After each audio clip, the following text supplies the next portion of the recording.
All right, let's move on. Let's move on. Okay, so this new FDA commissioner, I want to share this video with y'all. Well, y'all take a listen. Let me know your thoughts. Transmission, that vaccinated immunity was so real quick. So this is your next FDA commissioner. We'll see. Marty Makary, that's who I was talking about earlier. And one of the quotes that he says in here is that the greatest perpetrator of misinformation during the COVID pandemic has been the United States government. Public health officials were intellectually dishonest. They lied to the American people. Keep in mind that I know that I always go back to it. I don't know if everybody else always goes back to it. This is why what Kamala Harris and Joe Biden did with Mark Zuckerberg and but demanding and enforcing the meta platforms like the Facebooks, Instagrams, the meta platforms. I believe Facebook and Instagram. Yeah, I'm not sure if there's others. Forcing them to censor certain things that did not align with the things that Joe Biden and Kamala Harris were behind in 2020.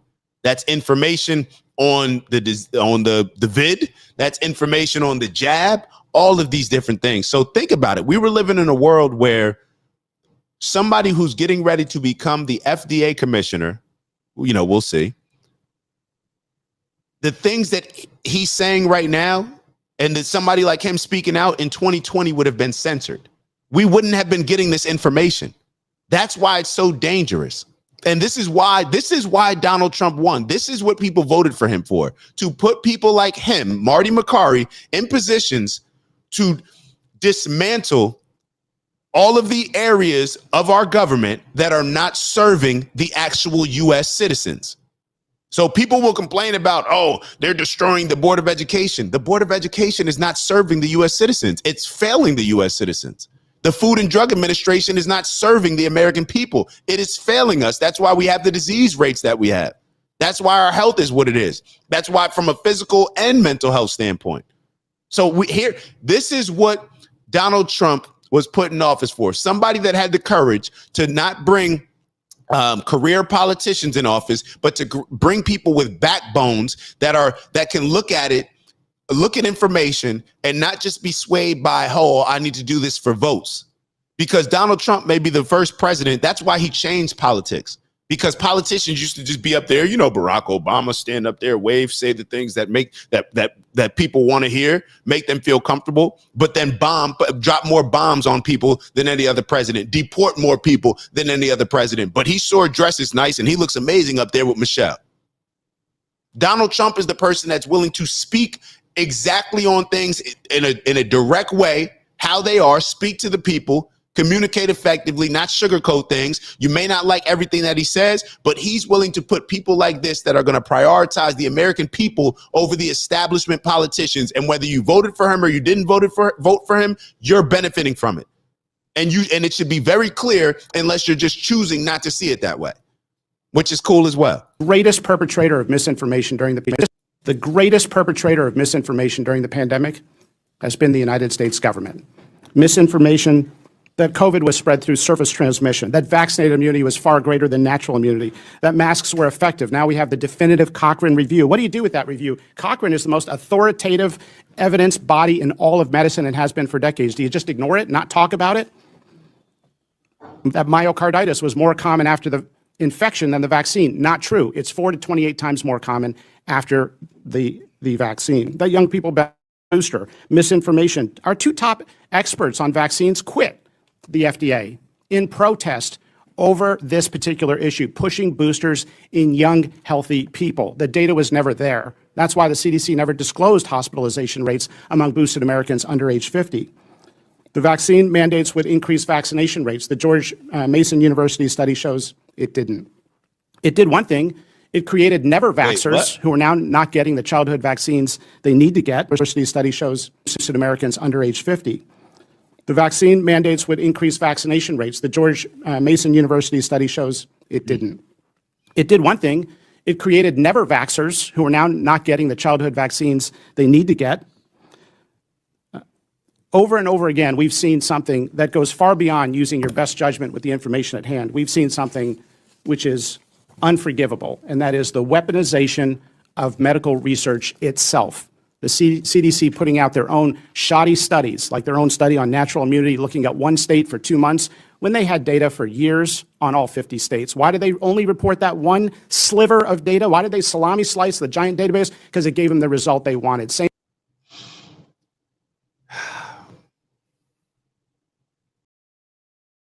I got to do it. I got to do it. I got to do it for the people. I got to do it for the people. Y'all probably wondering, like, what does he have to do for the people? I got to say it. We told you so. We told you so. And I got to do it for the people because we can't just ignore. Like, we can't just ignore the fact that some people were ahead of this, saying everything that Marty is saying 4 years ago. But because it was just your crazy nephew, because it was just the crazy person in the family, because it was just the loony guy like the RFK Jr., because it was just, oh, he's an anti-vaxxer, because it was just that person who was being villainized in families, on the job, in whatever setting it was. We told you so. We told you so. And even if we didn't, and let me be very clear, we told you so. And other people at least just were okay with raising the question. But think about what you did in 2020. Think about your mindset. Think about why you were encouraged to make whatever medical decisions that you made. And just, I'm not saying either way, just think about them. The pressures one way or another. This is why Donald Trump won. People are tired of politicians lying to us and playing with our well-being, the well-being of us, the well-being of our children, the well-being of our families and community. People are tired of this. You can't just keep lying to people. People have access to too much information for these professionals to think they can just lie to us and run certain stories on mainstream media and think that we're just going to adopt those things. It's different. Our parents' generation is not us, and our parents are seeing it now too.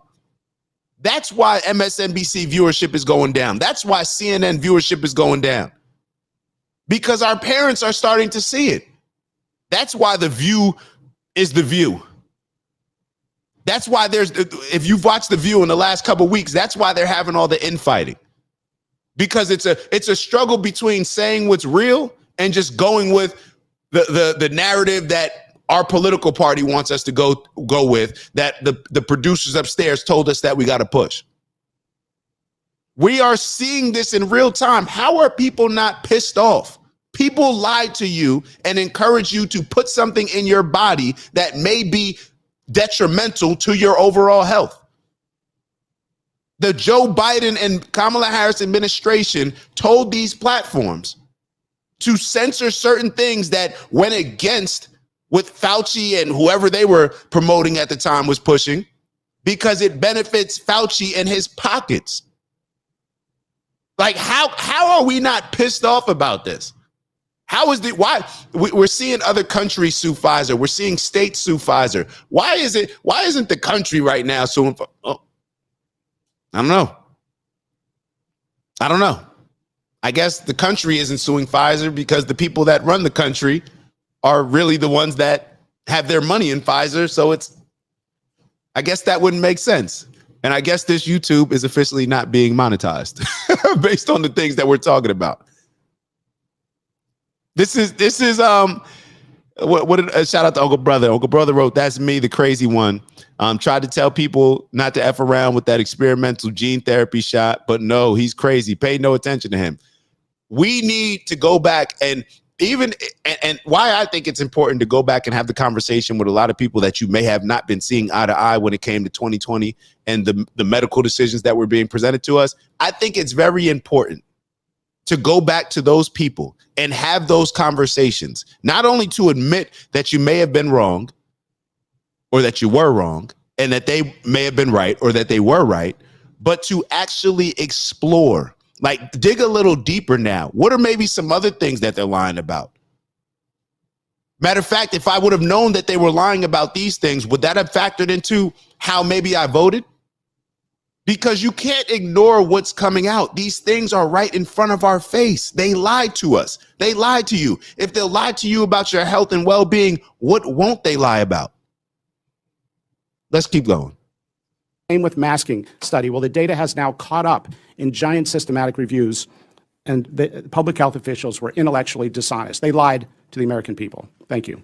Public health officials were intellectually dishonest. They lied to the American people. How are you not mad? How are you not upset? How are you? Oh, that's right. If it's not about abortions, we're not going to make it a big deal, right? If it's not about abortion, then we don't want to talk about it. If it's anything healthcare related outside of abortion, we don't want to talk about. Doesn't matter. That's the only thing that we want to talk about. That's the only thing that matters with this election. The only thing that matters. Okay, cool. I got it. I just was trying to check. Mama Lay said that's why I stopped watching the news. I've been aware of all the lies for decades. I haven't been aware of them for that long, but I'm definitely seeing it. And once I saw it, it didn't take long for me to realize, like, yo, the stuff that they're putting on mainstream media outlets is just wrong. Like, they're lying. They're lying. And all you got to do is take a step back. What's so funny about it is I think people realize that they're lying, but they just have this acceptance that comes along with people that dress nicely and present themselves as professionals on TV or doctors in the health. I think that because their perception is, oh, well, they may be lying a little bit, but, you know, we're still with. I think that's really the energy, to the point where people actually understand that they're being lied to. So let's move on. What do we have next? This is RFK Jr. explaining the war between Ukraine and Russia. It's Dak. Just want to thank you for checking out our video and visiting the OG Network. If you enjoyed the video, please make sure that you give us a like. And if you're looking to join a community of inspired individuals striving for purposeful abundance, subscribe. And if you're feeling real generous, share the video with some friends and family. All right, I'll see y'all soon. Ew.